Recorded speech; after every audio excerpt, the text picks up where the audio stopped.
everybody? I am so sorry if the light gets really weird on this thing. So honestly, like the sun keeps coming in and then it's out and then I don't know what it's doing. Like, I don't know. Anyway, I feel like I should have a mug with me or something. Be right back.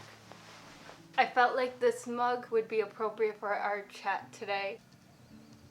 Okay, so despite what a lot of people might think, I am actually far into my 20s. Believe me guys, it is a struggle. When you look 14, I was at the store the other day and someone asked me if the local high school had no school that day. Yep. Anyways, I'm gonna today talk about some things that I wish I could go back and tell my younger self. Especially more I'm talking from the age of 20 to now. So that's what I'm gonna be doing today. So I don't know like what stage of life you're at. I don't know your age or what you're doing, but maybe this could speak to you. Because like I said, I wish I could go back and tell myself this. So let's do it, shall we? Okay, so my first piece of advice, and this is in no particular order. So this isn't necessarily ranked in like the most important, but I will say number one is probably the biggest thing I wish I could go back and just scream at myself. Is the first is no matter how long you've been friends with someone does not necessarily make them your friends. I had to learn this the hard way so much, guys. I try to be very vague about my life on the internet, but I do want to go a little into detail just to give some context. Like basically, I had this friend group. We've been friends since we were little, and it was kind of like even in high school, I was seeing the signs of kind of a toxic friendship, but I ignored it because you're like, you know what, they're my friend. Maybe they had me too. You know, I found the longer you know people, the easier it is to make excuses for their behavior. And so this kind of just continued on in high school and especially in college. Just basically, you know, your type, like I wasn't getting invited to things. I started to learn that there was a group chat I was not part of. And like I said before, the longer you know people, the easier it is to make excuses for them. And then it finally hit me in 2019. Just constant pattern throughout that whole year of things just happening one after another. So finally in the fall of 2019, I said I was done. I was done dealing with these people. I was done constantly being left out, constantly being talked about behind my back, and I just left. I left. So my word of advice to you,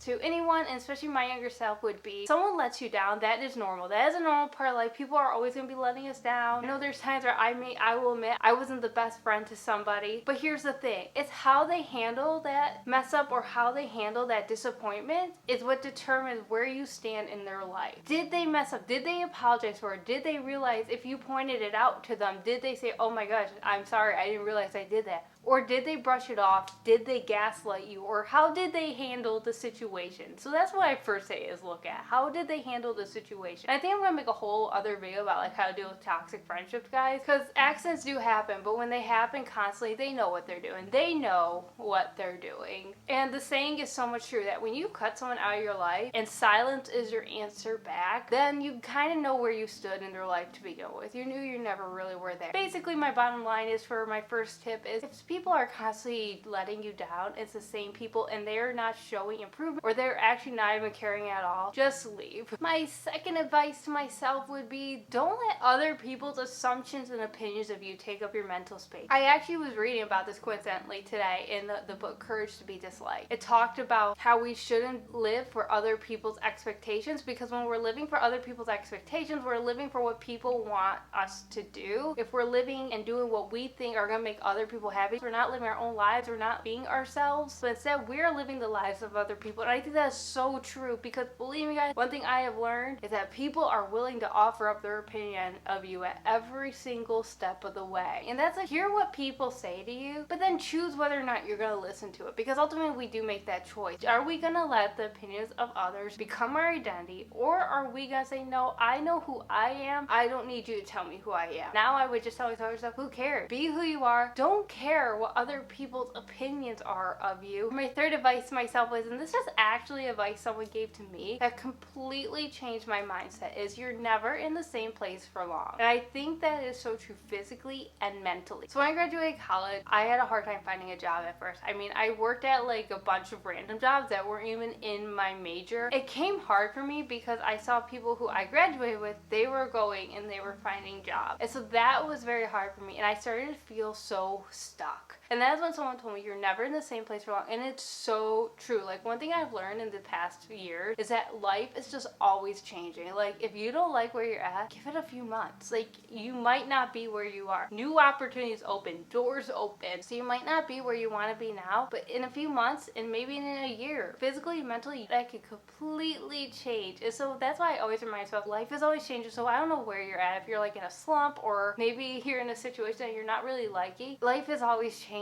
Doors are always opening, and just trust that, knowing that maybe right now you're not where you want to be, but in the future you won't be where you are now. My fourth advice to my younger self would be, you have more time than you think, so don't be scared to take risks. I think sometimes it's so easy to get caught up in the timeline of things, like I'm going to do this, I'm going to do this, then I'm going to do this, that we forget to leave room for the risk. That we forget to leave room for the things that possibly could grow us. Don't get so caught up in your timeline that you don't take the risk, that you don't say, you know what, I'm going to just try something, and I don't know how it's going to work out, but I'm going to try. And I think that's what thing I think is kind of crazy, is like when you're in your early 20s, you're technically an adult, but you still have room to make mistakes, you still have room to grow, you still have room to make risks and change things up a little bit. And at that time, I was just so focused on what I thought I wanted that I completely missed something that was probably going to be really good for me. And that leads me to tip number 5, is do not do something because it could interfere with your goals or your own timelines. And again, that is the thing I have learned. Timelines are just nothing. So many times in life, I have made timelines where it's like, I'm going to do this and this and this and this, and they never work out. I guess I just say, don't have a one-track mind. Just be open to possibilities. Like, things could happen, doors could open. Again, doors can open again, and just don't be scared to go through that door. My 6th tip is to myself is, find your voice and know when to speak up for yourself. So this is also so important. There's a time to be quiet and there's a time to speak up. And that is one thing that just you gotta learn with life, is the wisdom of when to do that. Because I know there's times where I've spoken up and then afterwards I'm like, ooh, maybe I shouldn't have, like that was probably not that big of a deal. And then there are times where I didn't speak up and I should have spoke up. Pro tip, be respectful about it, be logical about it, because I know sometimes when you're in the moment and you're so angry, it's so easy just to say what you want, but honestly, you come off better at the end when you show the wisdom to just be calm. Tip number 7 is, find happiness in being yourself. And I know that is so cliche, but it is so true. I think sometimes we can base our happiness off our external factors. I put my happiness on something external that I had no control over. Find happiness in yourself. Find things you like to do. Invest in yourself. Invest in your activities. I know at one point when I was at a super low point, I started getting into YouTube more. And that is when I discovered that I really like videos. I just poured myself in so creatively. I started making videos. I started painting. I was writing, and I just felt so recharged. And I felt this joy that had been so long since I felt. Like, it's not just that joy of, oh, I feel happy, but that joy that almost feels freeing. I stopped focusing on my circumstances and how my circumstances were making me feel, and more on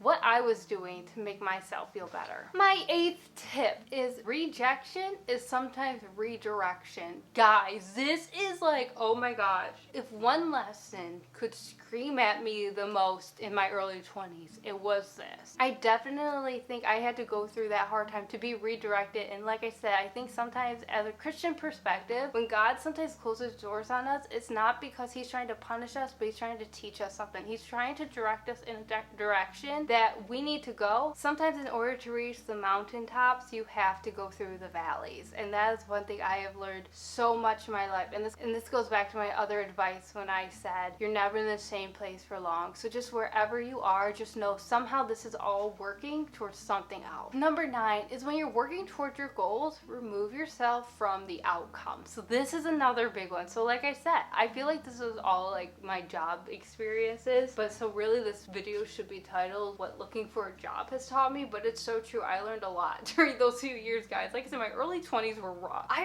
would never want to go back to my early 20s unless if I had the knowledge I have now. That's where a lot of this has come from. And it's one of those things where you kind of just gotta go through it all, and hindsight is 2020. You're like, I remember end of 2020 and I was stressed out, and finally in 2021 I made a decision. I was no longer gonna care. I'm still gonna apply for jobs. I'm still gonna keep bettering myself. I'm gonna keep trying to get work experience wherever I can, but I'm no longer attaching my happiness to the outcome. And yeah, every job rejection still hurt, but I found when I just started again finding happiness in myself, in the sense of not putting joy into an outcome of a situation, but instead putting joy in the things I was doing, going, I felt so much better. I felt so much lighter. Everything felt okay. Everything felt right. And then it wasn't until I removed myself from that outcome where I stopped living so much in my mind about how I need this to work out and why this isn't working out. And I completely just removed myself from the outcome of my goals, that my goals actually came true. And I think because then you kind of are able to look at it with a clearer mind. You know how sometimes if you're sitting there and you're trying to solve something late at night, you're so stuck in your mind and you can't think of anything, and then you go to sleep and you wake up the next day and the answer is right there and it's so obvious. That's how it is when you remove yourself from the outcomes of the goal. Get a clear mind. You're able to take a step back and go, okay, I see it now. And then final tip is go with your gut. Guys, so many times in my life where I've had bad gut feelings and I've just done it anyways because I thought, no, it's just anxiety. And sometimes it is. Like, you know the difference between anxiety feeling and then like a gut feeling. But there were times where I completely ignored my gut feeling and it was awful. And guys, it did not work out at all. And so like I said, if you feel a bad gut feeling about something, it's probably there for a reason. Probably should listen to it. Even if everyone else like does not find it logical, listen to your gut feeling. Because like I said, guys, there's so many times in my life where after I was like, wow, I should have listened to that. Anyways, guys, we got deep with this video. You probably learned more stuff about it, but I think it's so true. Because like I said, you know how like when you're in high school and they make you map out like where you want to be in 5 years. First off, I completely missed that mark. We weren't even close with that. But I think sometimes it's so easy to make life just a timeline of things. And lately I've just learned just go with the flow. Also get off social media. Like I know that's not really a tip, but get off social media. You end up comparing yourself to everyone's highlight reel, and guys, it can become a downward spiral. And I gotta admit, the times I did give up social media was actually times where I stopped caring about where I fit in or like was I behind on everyone else. This was a ramble, guys, but I hope this helped. I hope this helped you. Like I hope wherever you are in life, like just know that it works out. It all works out in the end. And sometimes it might take a few years, sometimes it takes months, sometimes it takes years, but eventually everything works out. Things are changing, things are constantly changing. Like I said, I definitely had to learn the hard way a lot in my early 20s, but definitely these are life lessons that I carry till today. And sometimes they're good reminders. Sometimes when I'm noticing I'm getting caught up in my mind of things, I tell myself, you know what? History has shown that it has worked out. You will be okay. And so guys, thank you for watching. I hope you liked this video. I'll see you next time. Bye!